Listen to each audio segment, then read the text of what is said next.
Good morning বন্ধুরা, আশা করি আপনারা সবাই ভালো আছেন। আমরা সবাই ভালো আছি। তো বন্ধুরা দেখতে পাচ্ছেন এখানে একটা কচু নিয়েছে অর্ধেকটা, আর একটা 4টে আলু আর পনির দেখতে পাচ্ছেন, কিছু পরিমাণ পনির। তো দেখতে পাচ্ছেন এখানে সুন্দরভাবে কেটে নেওয়া হয়েছে।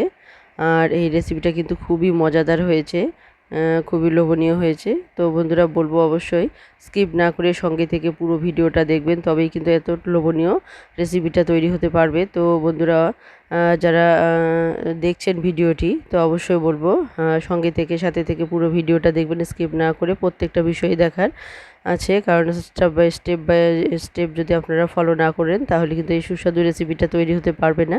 তো বন্ধুরা অবশ্যই বলবো প্রত্যেকটা স্টেপ বাই স্টেপ আপনারা ফলো করে সাথে থাকুন। আর দেখুন এখানে কিন্তু যে কচু আর পনিরটা দেখিয়েছি আমি, পনিরটা খুবই স্পঞ্জি ছিল, পনিরটা কিন্তু খুবই ভালো ছিল। তো সাধারণত পনির কিন্তু সবসময় ভালো হয় না, কখনো কোনো পনির একটু শক্ত টাইপের হয়, আবার কখনো কোনো পনির একটু স্পঞ্জি টাইপের হয়। তো আমাদের এই পনিরটা যে নিয়ে এসেছে, এই পনিরটা কিন্তু খুবই ভালো, এটা কিন্তু বাসি নয়, একদম টাটকা পনির নিয়ে এসেছে। তো এই রেসিপিটা কিন্তু খুবই সুস্বাদু হয়েছিল। তো অবশ্যই বলবো বন্ধুরা সঙ্গে থেকে স্কিপ না করে পুরো ভিডিওটা দেখবেন কিভাবে রেসিপিটা তৈরি হলো। তো বন্ধুরা দেখতে পাচ্ছেন এখানে যে কচুটা আছে, তো এই কচুটা আমি প্রথমে ছুলে নেব, আর ছুলে নেওয়ার পর সুন্দরভাবে কেটে নেব। তো কীরকমভাবে কেটে নেব অবশ্যই সঙ্গে থেকে পুরো ভিডিওটা দেখবেন। তো যে সমস্ত বন্ধুরা এখন দেখছেন সবাইকে অসংখ্য অসংখ্য ধন্যবাদ। তো নতুন বন্ধু যারা দেখছেন, যারা এখনও সাবস্ক্রাইব করেননি, তারা অবশ্যই সাবস্ক্রাইব করে সঙ্গে থেকে পুরো ভিডিওটা দেখবেন। আর লাইক কমেন্ট শেয়ার করতে ভুলবেন না। আর সাবস্ক্রাইব করে বেল আইকনটিকে ক্লিক করে রাখবেন, তাহলে যে কোনো নতুন ভিডিও আসা মাত্র আপনাদের কাছে পৌঁছে যাবে। তো আপনারা যারা দেখছেন নতুন বন্ধুরা, অবশ্যই বলবো বন্ধু হয়ে পাশে থাকবেন সব সময়ই। আপনাদের বন্ধুত্বের খুবই প্রয়োজন, কারণ আপনাদের বন্ধুত্ব ছাড়া আমরা এগিয়ে যেতে পারবো না। তো অবশ্যই বলবো বন্ধু হয়ে সঙ্গে থাকবেন, আর আমিও সবসময় আপনাদের পাশে আছি। তো বন্ধুরা দেখুন এখানে কিন্তু কথায় কথায় আমি কচুটা কিন্তু কেটে ফেলেছি, আর এখানে আমি 4 কোনা করে কেটে নিলাম, মানে 4 টুকরো করে নিয়েছি। আর প্রথমে তারপর এগুলোকে সুন্দরভাবে ছুলে আমি কিন্তু চৌকোনা করে কেটে নেব। তো কতটা পরিমাণ চৌকোনা করব তো অবশ্যই সেটা দেখবেন।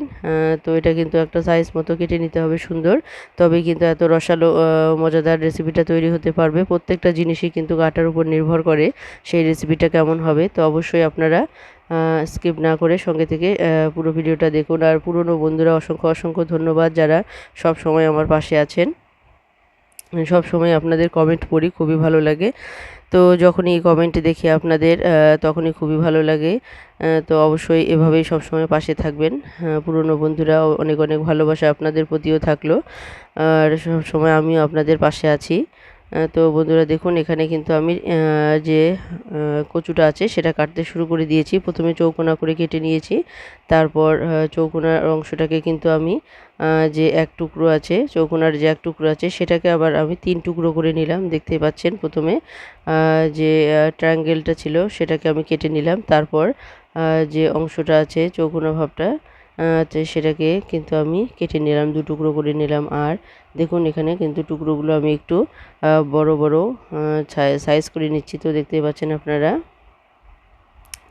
3 টুকরো করে কেটে নেওয়ার পর যে মিডিলের যে উঁচু, মানে প্রথমের যে উপরের দিকে অংশটা একটু সরু ছিল, যার জন্য আমি কয়েকটা টুকরো কেটে নেওয়ার পর আর যে মিডিলের অংশটা সেটাকে কিন্তু আমি আবার 2 টুকরো করে নিলাম। মানে চৌকোনা করার পর চৌকোনার যে অংশটা আছে সেটাকে, প্রথমের উপরের যে সরু অংশটা আছে সেটাকে একটুখানি কেটে নিয়ে তারপর আবার আমি সেই অংশটাকে কিন্তু চৌকোনা করে কেটে নিয়েছি। তো বন্ধুরা দেখতে পাচ্ছেন এখানে কিন্তু বেশ টুকরোগুলো কিন্তু একটু বড় বড় সাইজেরই আছে, দেখতেই পাচ্ছেন।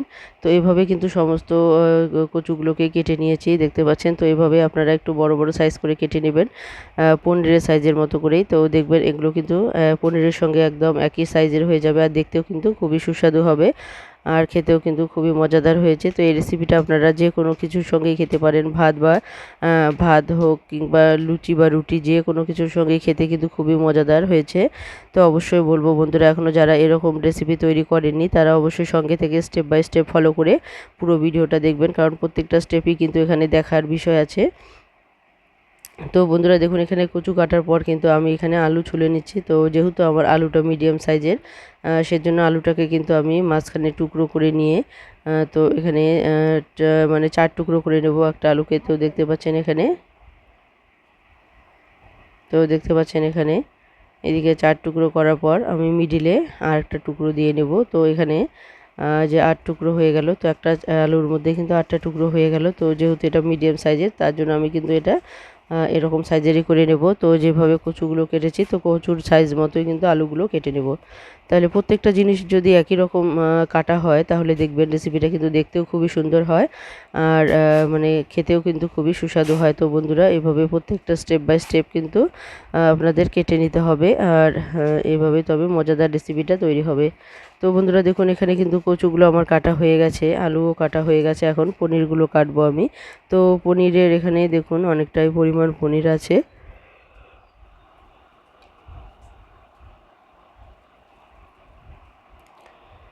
তো এখানে যে পনির আছে সেটুকু মানে বাড়তি একটু অংশ, তো সেটা আগে প্রথমে কেটে নিলাম। এরপর যে বড় যে পনিরের টুকরোটা আছে, তো দেখতে পাচ্ছেন আমি কিন্তু একটু মোটা করে কেটে নিচ্ছি। তো কচু যে সাইজ মতো কেটে নিয়েছি, তো সেই সাইজ মতোই কিন্তু একটু বড় বড় টুকরো করে কেটে নিব পনিরগুলো, তাহলে দেখতে কিন্তু খুবই ভালো হবে, আর খুবই মজাদার হবে। তো বন্ধুরা দেখতে পাচ্ছেন এখানে পনিরগুলো কিন্তু খুব সুন্দর করে আমি কেটে নিলাম। তো এভাবে সমস্ত পনিরগুলো কিন্তু কেটে নেব। তো কেটে নেওয়ার পর সমস্ত উপকরণগুলোকে আমি সাজিয়ে নেব। তো আপনারা অবশ্যই পাশে থেকে দেখতে থাকুন কিভাবে রেসিপিটা তৈরি হয়। তো এই রেসিপিটা কিন্তু খেতে খুবই মজাদার হয়েছিল, খুবই সুস্বাদু হয়েছিল। তো আপনারা যে কোনো কিছুর সঙ্গে এটা খেতে পারেন, ভাত, রুটি, লুচি, পরোটা, যে কোনো কিছুর সঙ্গেই কিন্তু এটা খেতে খুবই ভালো লাগবে। তো বন্ধুরা দেখুন, এখানে কিন্তু পনিরের টুকরোগুলো এক সমান করে কাটা হয়ে গেছে। তো এখানে দেখুন কিন্তু আলু, পনির আর যে কচুগুলো আছে সবগুলো কিন্তু একই সাইজের মতো কাটা হয়েছে। তো দেখতেই পাচ্ছেন এখানে সাইজ মতো দেখা যাচ্ছে যে সব কিছুই কিন্তু একই সমান। তো এভাবে আপনারা চেষ্টা করবেন প্রত্যেকটা জিনিসই সমানভাবে কেটে নিতে, তাহলে দেখবেন আপনারা যখন রেসিপিটা তৈরি করবেন তখন কিন্তু দেখতে খুবই সুস্বাদু হবে, আর খেতেও কিন্তু খুবই ভালো লাগবে। তো বন্ধুরা, আমার এই মানে পনির, আলু আর কচু কাটার যে প্রসেসটা আপনাদের কেমন লাগলো অবশ্যই কমেন্টে জানাতে ভুলবেন না। তো দেখুন এখানে কিছু কচু আছে। তো এখন কড়াই বসিয়ে দিয়েছি, আর কড়াইও প্রায় গরম হয়ে গেছে। তো এখন আমি এখানে কিছু পরিমাণ জল দিয়ে দিচ্ছি। তো কচুগুলোকে কিন্তু আমি প্রথমে একটু ভাপিয়ে নেব, কারণ কচু যেহেতু গলায় ধরে, চুলকানোর একটা অভ্যাস আছে। তো অবশ্যই আপনারা কিন্তু কচুগুলোকে একটু ভাপিয়ে নেবেন। তো দেখুন, যার জন্য আমি এখানে দিয়ে দিলাম লবণ, কারণ ওর যে গলায় ধরার যে একটা অভ্যাস, সেটা কিন্তু দূর হয়ে যাবে অনেকটাই, তাহলে কিন্তু পরবর্তীতে আর কিন্তু গলায় ধরবে না। তো বন্ধুরা দেখুন, এখানে কিন্তু কচুগুলো দেওয়ার পর কিন্তু আমি ঢাকা দিয়ে রেখে দিয়েছি। তো এদিকে আমি পনিরগুলো যে আছে সেগুলোকে কিন্তু লবণ দিয়ে দিলাম, আর লবণ দেওয়ার পর এখানে সামান্য পরিমাণ হলুদ দিয়ে দিলাম, আর হলুদ আর লবণ দেওয়ার পরে এটাকে ভালোভাবে আমি একটু মেখে রেখে দেবো, তাহলেই কিন্তু এটা মানে যে লবণগুলো আছে সেগুলো কিন্তু পনিরের ভিতরে ঢুকে যাবে, আর কিন্তু খেতে কিন্তু খুবই সুস্বাদু হবে। তো বন্ধুরা দেখতে পাচ্ছেন পনিরে লবণ আর হলুদ মাখানো হয়ে গেল। এখন আমি আলু যে আছে সেই আলুগুলোতে আমি সামান্য পরিমাণ লবণ দিয়ে দিচ্ছি, আর সামান্য পরিমাণ হলুদ দিয়ে আমি এটাকে মানে মেখে রেখে দেবো। তো আলু যেহেতু কিন্তু রস ছাড়ে অনেকটাই, লবণ আর হলুদ মেখে রাখাতে কিন্তু অনেকটাই জল বেরিয়েছিল, তো সেই জলটাকে ফেলে দিয়ে পরে আমি ভাজবো। আর এদিকে দেখুন কচুগুলো কিন্তু আমার ভাপানো হয়ে গেছে। তো কচুগুলো কিন্তু পুরোপুরি সেদ্ধ করব না, প্রায় 50%-এর মতো সেদ্ধ করে নেব। তো বন্ধুরা দেখতে পাচ্ছেন, তো এখানে একটা কচু নিয়ে আমি দেখিয়ে দিচ্ছি। তো দেখতে পাচ্ছেন এখানে কিন্তু মানে ভীষণই গরম, হাত দেওয়াই যাচ্ছিল না, তবু চেষ্টা করে মানে দেখলাম একটু আপনাদেরকে দেখানোর জন্য। তো এখানে কিন্তু পুরোপুরি কচুগুলো সেদ্ধ হয়নি, তো এখানে আমি কিন্তু 50%-এর মতো সেদ্ধ করে নিয়েছি, আর বাকিটা কিন্তু আমি ভেজে নেব। ভেজে নেওয়ার মধ্যেই কিছুটা সেদ্ধ হয়ে যাবে, আর বাকিটা কিন্তু কষানোর সময় সেদ্ধ হয়ে যাবে, আর কিছুটা পরিমাণ জল দেওয়ার পর সেদ্ধ হয়ে যাবে। তো বন্ধুরা দেখতে পাচ্ছেন জল ঝরিয়ে রাখার পরেও কিন্তু অনেকটা জল এখানে বেরিয়েছে। তো আপনারা কচুগুলোকে যখন রাখবেন গামলার মধ্যে, তখন কিন্তু একটু কায়েত করে রাখবেন, তাহলে দেখবেন যে এর ভিতরে যে জলগুলো আছে সমস্ত জলই কিন্তু বেরিয়ে আসবে। আর এদিকে দেখতে পাচ্ছিলেন যে এক টুকরো মানে আদা, আর আমি কিছু পরিমাণ 4-5টা লঙ্কা আমি নিয়েছি। তো আদা আর লঙ্কাটাকে আমি কিন্তু বেটে নিব। আর এদিকে আমি দুটো কড়াই বসিয়ে দিয়েছি, বন্ধুরা দেখতে পাচ্ছেন। একটা সিলভার কড়াই আর একটা লোহার কড়াই। তো আমি দুটো কড়াই এখানে ব্যবহার করছি। তো এদিকে আমি দিয়ে দিলাম সাদা তেল, আর সিলভার কড়াই আমি দিয়েছিলাম সর্ষের তেল। তো এই সাদা তেলের মধ্যে আমি কিন্তু উপকরণগুলো ভেজে নেব।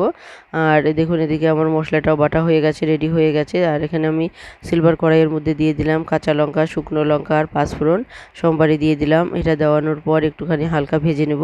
ভেজে নেওয়ার পর যে আলুগুলো আছে, তো আলুগুলো কিন্তু অনেকটাই জল বেরিয়েছিল, সেই জলটা ফেলে দিয়ে দেখুন সেই জলটাকে ফেলে দিয়ে কিন্তু আলুগুলোকে এখন একদম মিডিয়াম টু লো হিটে কিন্তু আমি এগুলো ভেজে নেব।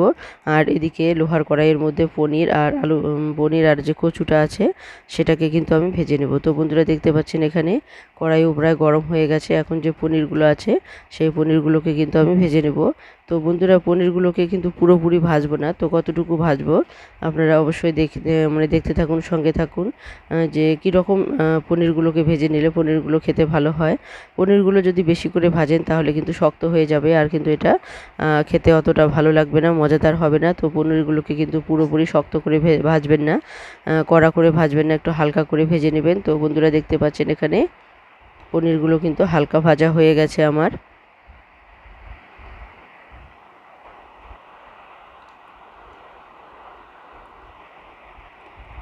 তো দেখতেই পাচ্ছেন বন্ধুরা এখানে কিন্তু পনিরগুলো হালকা ভাজা হয়ে গেছে। তো এখন আমি এগুলোকে নামিয়ে নেব। তো বন্ধুরা দেখুন এদিকে কিন্তু মশলাগুলো আমি রেডি করতে থাকবো। যে এখানে যে আদা আর যে কাঁচা লঙ্কা দেখিয়েছিলাম সেটা আমি কিন্তু বেটে নিয়েছি। দেখুন এখানে প্রায় 2 চামচ পরিমাণ কিন্তু হয়েছে। আর এখানে দিয়ে দিলাম হাফ চামচ পরিমাণ হলুদ গুঁড়ো, হাফ চামচ পরিমাণ জিরে গুঁড়ো, আর আমি দিয়ে যাব এখানে হাফ চামচ পরিমাণ কাশ্মীরি লঙ্কা গুঁড়ো। তো কাশ্মীরি লঙ্কা গুঁড়োটা সাধারণত কালারের জন্যই দেওয়া হয়। তো আপনারা যদি ঝাল খেতে চান তো অবশ্যই কিন্তু আপনারা কাঁচা লঙ্কা ব্যবহার করতে পারেন। আর যারা ঝাল খেতে পছন্দ করেন না তারা একটু লঙ্কা মানে বেটে না দিয়ে এমনি সম্বারের মধ্যে দিলেও হয়ে যাবে। তো বন্ধুরা দেখুন এখানে কিন্তু মশলাটা রেডি করতে করতে এদিকে আমার আলুগুলো মোটামুটি কিন্তু অনেকটাই ভাজা হয়ে গেছে। তো বন্ধুরা দেখুন এখানে কিন্তু পনিরগুলো ভাজা হয়ে গেছে। এদিকে পনিরগুলো আমি নামিয়ে নিয়েছি। আর যে কচুগুলো দেখতে পাচ্ছেন কচুগুলোর মধ্যে কিন্তু আমি কোনো লবণ বা হলুদ কোনো কিছু কিন্তু এখন আর দেবো না, কারণ কচুগুলোর মধ্যে কিন্তু আগে আমি সামান্য পরিমাণ লবণ দিয়ে কিন্তু ভাপিয়ে নিয়েছি। আপনারা দেখেছেন, যারা দেখেছেন তারা অবশ্যই জানেন যে কচুগুলোর মধ্যে কিন্তু সামান্য পরিমাণ লবণ দিয়ে কিন্তু আমি ভাপিয়ে নিয়েছি। আর এখন কিন্তু আমি এটা হলুদ দেবো না, হলুদ দিলে এর কালারটা পুরোটাই চেঞ্জ হয়ে যাবে। তো আমি কিন্তু হলুদ না দিয়ে এটা পনিরের মতো করে কালার করে কিন্তু ভেজে নেব। তো বন্ধুরা দেখতে পাচ্ছেন এদিকে আলুগুলো আমার প্রায় ভাজা হয়ে গেছে।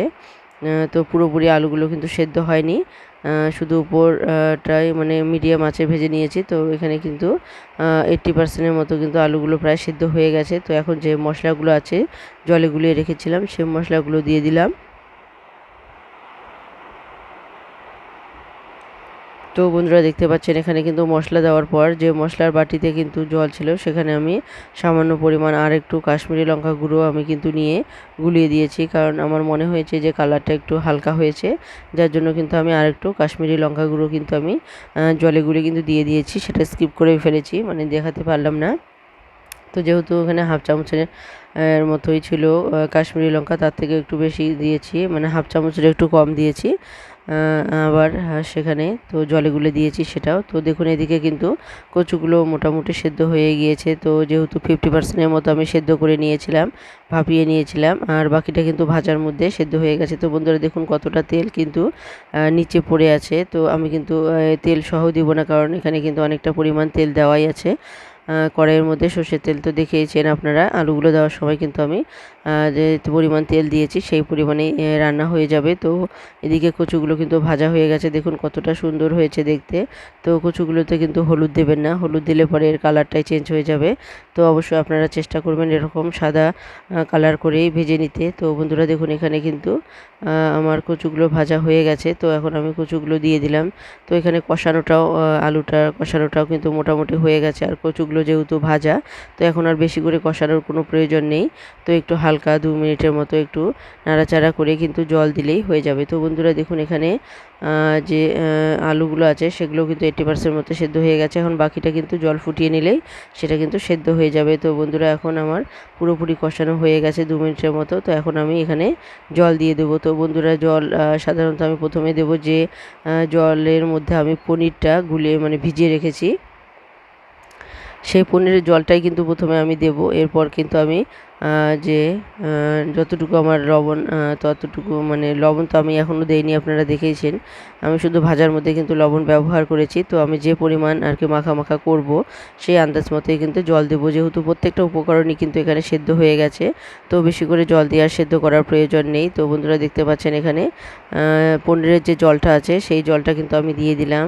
তো দেওয়ার পর কিন্তু আমার মনে হচ্ছে যে আর একটু জল আমার লাগবে, কারণ আমি প্রায় এরকম টাইপেরই করে রাখবো। তো এখন আমি আবারও যে 1 বাটি পরিমাণ জল আমি এখানে দিয়ে দেবো, কারণ তাহলে এটা আমি যে পরিমাণে নামাবো সেই পরিমাণ অনুযায়ী কিন্তু মাখামাখাই হয়ে যাবে। তো বন্ধুরা এর জন্য কিন্তু একটু জল দিতেই হবে। তো আমি আবারও 1 বাটি পরিমাণ জল এখানে দিয়ে দিলাম, কারণ যে কোনো রেসিপি যদি আপনারা জাল করে ভালোভাবে একটু ফুটিয়ে নেন তাহলে কিন্তু সেই রেসিপিটার কিন্তু স্বাদ দ্বিগুণ বেড়ে যায়। তো এমন নয় যে একটুখানি গরম হয়ে গেল, একটু ফুটে উঠলো, আমি নামিয়ে নিলাম, তাহলে কিন্তু রেসিপিটা অতটাও সুস্বাদু হবে না। তো আপনারা যদি সুস্বাদু করে বানাতে চান তো অবশ্যই আপনাদেরকে একটু জল দিয়ে সেটাকে ভালোভাবে জাল করে ফুটিয়ে নিতে হবে, তাহলে কিন্তু আপনাদের রেসিপিটা খুবই সুস্বাদু হবে। তো বন্ধুরা দেখুন এতক্ষণ অবধি কিন্তু আমি কোনো লবণ দেইনি, শুধু ভাজার মধ্যে দিয়েছিলাম, কষানোর সময় কোনো লবণ দেইনি। তো এখন আমি লবণ দিয়ে দিলাম পরিমাণ মতো, কারণ আগে যদি আমি লবণ দিয়ে দিতাম তাহলে কিন্তু আমার যে কচুগুলো আছে সেগুলো কিন্তু পুরোপুরি গলে যেত, তাহলে কিন্তু সেটা ভালো লাগতো না। তো অবশ্যই এই জন্যই বলেছি বন্ধুরা, প্রত্যেকটা বিষয়ে স্টেপ বাই স্টেপ ফলো করা খুবই জরুরি, কারণ এরকম রেসিপি তৈরি করতে গেলে কিন্তু আপনাদের এই প্রত্যেকটা স্টেপ কিন্তু ফলো করতে হবে। তো বন্ধুরা দেখুন আমি কিন্তু লবণটা একটু পরেই দিয়েছি, তো দেখতে পেলেন আপনারা। আর এখন আমি জলটা ফুটিয়ে ওঠার পর এখন আমি দিয়ে দিলাম পনির। তো দেখতে পাচ্ছেন এখানে পনিরগুলো আমি দিয়ে দিলাম। তো এই পনির দেওয়ার পর কিন্তু আমি 5 থেকে 6 মিনিটের মতো আমি এটাকে আবার ভালো করে জাল দিয়ে ফুটিয়ে নেব, তাহলে কিন্তু এটা একটা মজাদার রেসিপি তৈরি হবে। তো বন্ধুরা দেখুন এখানে 5 থেকে 6 মিনিটের মতো জাল হয়ে গেছে। এখন আমি এখানে 1 চামচ পরিমাণের মতো আন্দাজ মতো দিয়ে দিলাম গরম মশলা গুঁড়ো। তো এখানে গরম মশলা গুঁড়োটা দেওয়ার পরেও 1 থেকে 2 মিনিটের মতো আমি একটু নাড়াচাড়া করে মানে গরম করে নেব, কারণ গরম মশলা দেওয়ার পর সেটা যদি জাল করে নেওয়া যায় তাহলে সমস্ত রেসিপিটার মধ্যেই কিন্তু এর স্বাদ চলে আসে, আর এটা কিন্তু খেতে খুবই সুস্বাদু হয়। তো বন্ধুরা দেখতে পাচ্ছেন অনেকটাই পরিমাণ জল ছিল, সেই জলটা কিন্তু অনেকটাই আমি জাল করে নিয়েছি। আর এখন দেখুন এখানে কিন্তু আর বেশিক্ষণ মানে জাল করব না আমি। গরম মশলা দেওয়ার পর আমি 2 মিনিটের মতো একটু নাড়াচাড়া করে এটাকে আমি নামিয়ে নেব। তো বন্ধুরা এই রেসিপিটা আপনাদের কেমন লাগলো অবশ্যই কমেন্টে জানাতে ভুলবেন না। তো এটা কিন্তু দেখতে খুবই লোভনীয় হয়েছে, আর কিন্তু খেতেও খুবই সুস্বাদু হয়েছে। তো অবশ্যই বলবো বন্ধুরা, যারা এখন এই রেসিপিটা করে খাননি তারা অবশ্যই একবার হলেও এই রেসিপিটা করে খাবেন, তো দেখবেন আপনাদের খুবই ভালো লাগবে। সাধারণত আমরা কচু যেভাবে খাই, তো একটু যদি এরকম করে চেঞ্জ করে খাওয়া যায় তাহলে কিন্তু এর স্বাদ কিন্তু অনেকটাই বেড়ে যায়, যে কোনো রেসিপি কিন্তু এর কাছে হার মেনে যাবে। তো বন্ধুরা দেখুন এখানে কিন্তু দেখতে কিন্তু খুবই সুস্বাদু হয়েছে, কালারফুল হয়েছে, আর কিন্তু এটা খেতেও কিন্তু খুবই সুস্বাদু হয়েছে। বন্ধুরা অবশ্যই এতক্ষণ অবধি যারা সঙ্গে ছিলেন তাদেরকে অসংখ্য অসংখ্য ধন্যবাদ। তো এভাবেই বন্ধুরা সবসময় পাশে থেকে সহযোগিতা করবেন এগিয়ে যাওয়ার জন্য। তো আপনাদের ভালোবাসায় কিন্তু আমাকে অনেকটা এগিয়ে নিয়ে যেতে সাহায্য করেছে, আর আপনাদের ভালোবাসায় আমাকে নতুন নতুন ভিডিও আনতে কিন্তু উৎসাহ দিচ্ছে। তো অবশ্যই বলবো বন্ধুরা সবসময় পাশে থেকে সহযোগিতা করুন এগিয়ে যাওয়ার জন্য। তো বন্ধুরা দেখুন রেসিপিটা কতটা লোভনীয় হয়েছে। তো এই রেসিপিটা দিয়ে আপনারা যে কোনো কিছু খেতে পারেন, ভাত হোক, রুটি হোক, লুচি হোক, পরোটা হোক, সব কিছুর সঙ্গেই কিন্তু এই রেসিপিটা অসাধারণ হবে খেতে। তো অবশ্যই বন্ধুরা বলবো একবার হলেও এই রেসিপিটা বানিয়ে দেখুন, আর খেয়ে অবশ্যই কমেন্ট জানাতে ভুলবেন না কেমন লেগেছে আপনাদের। তো এখন যে আমি রেসিপিটা দেখিয়েছি এখন আপনাদের কেমন লাগলো রেসিপিটা অবশ্যই একবার কমেন্টে জানাতে ভুলবেন না। আর কমেন্ট করার সময় বন্ধুরা অবশ্যই লাইক করতে ভুলবেন না, যে সমস্ত বন্ধুরা কমেন্ট করছেন এখনও অবধি লাইক করেনি, তো অবশ্যই বলবো লাইক করে অবশ্যই কমেন্ট করবেন। তো বন্ধুরা এখানে আমি শেষ করছি।